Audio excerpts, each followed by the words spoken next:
2, 1, 2.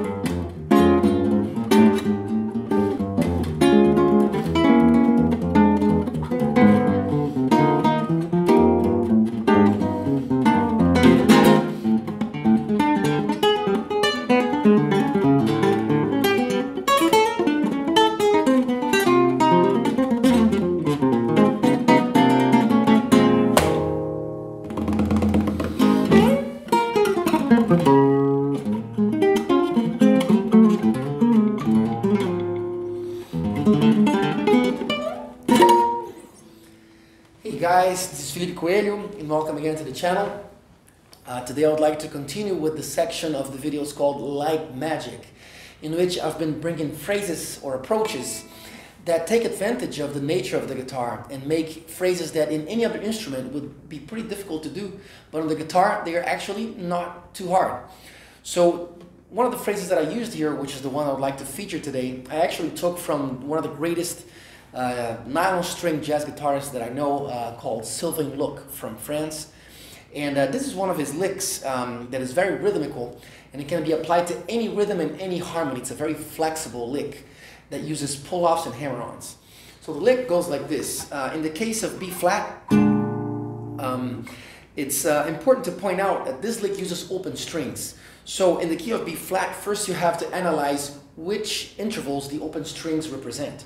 So the E open string represents a sharp 11. The A represents a major 7th. So that's not too good of a note to be used on a dominant B flat, which is the key I was using in.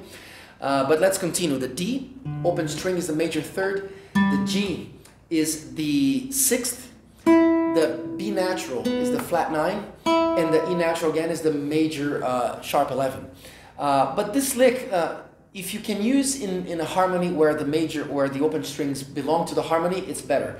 But if you simply use the open strings not regarding the harmony, you can still make good use of the lick. It's just going to sound a little bit outside, but that's, you know, not a bad thing. So in this case here, all you need to do is you need one note per string, and you need a series of notes here.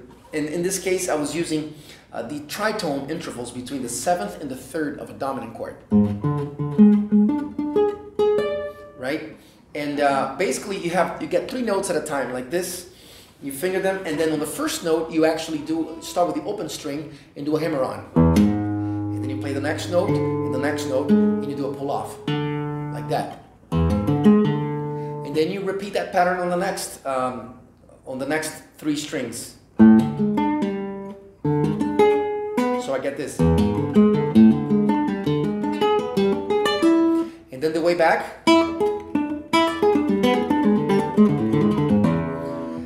And so this could be applied in any rhythm. For example, this pattern has 1, 2, 3, 4, 5 notes. So it's a very good pattern. I like 5 notes. Because whether you apply it to 16th notes or triplets or sextuplets, it's still going to spin around, and a different note is going to get the downbeat each time. So that's very cool, because the lick becomes hard to point out. The sequence becomes hard to point out. It gets all scrambled in there, and it sounds very rich. So if I apply it to 16th notes, taka taka taka taka taka taka taka taka. If I apply it in sextuplets, takara takara takara takara. They all work pretty well. Now let's look at another harmony here. A harmony that's more friendly to the open strings. For example, a G major. All these open strings, they are welcome notes. They are either chord tones or extensions. The E is the 6th, the A the 9th, the D will be the 5th, the G will be the tonic, the B will be the major 3rd, and the E will be the 6th. So in the case of a G major, you get this sound. Here's the chord, again, and the lick. In this case, I'm going to use 5ths. Here I have a choice to use either a 5th or a 4th. I'm going to stick with a 4th because it's easier for the fingering. So I have this.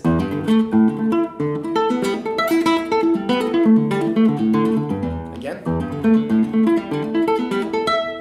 How about you could actually do this in 4ths if you want to. But let's use what I call pentatonic 4ths. Pentatonic, when I say pentatonic 4ths, it's just my own way of thinking. Is when I think like this. I take a pentatonic scale, in the case G major, just the notes from the first notes of each string. Like that. I call this first note, second note, first, second, first, second. So you could actually apply the lick the same way. It would go like this. And then on the next set of notes, I would have these notes. And then I would have this.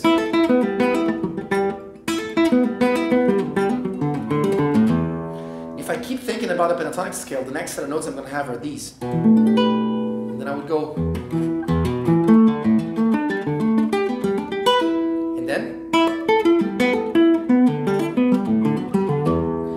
So you can do a lot with this lick. It's a very useful tip. Just one more example. How about an A minor?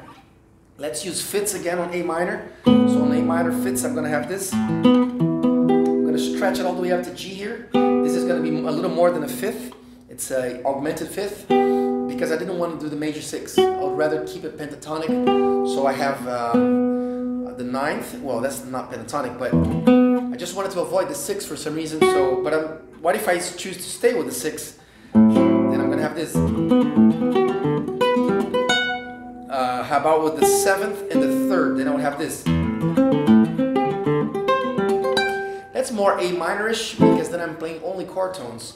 1, 5, 3, 7, 3, 7. So, and that's the beautiful thing about this lick is I didn't even have that prepared, and I was just deciding in real time here as I talk to you if I would whether use the ninth or the major sixth. So as you're playing, you can make those decisions. What matters is just the physical pattern and how you apply it to the rhythm. So that's the tip for today, and I hope you enjoy it. Stick with me and subscribe to the channel. And I'll catch you guys later. Bye-bye.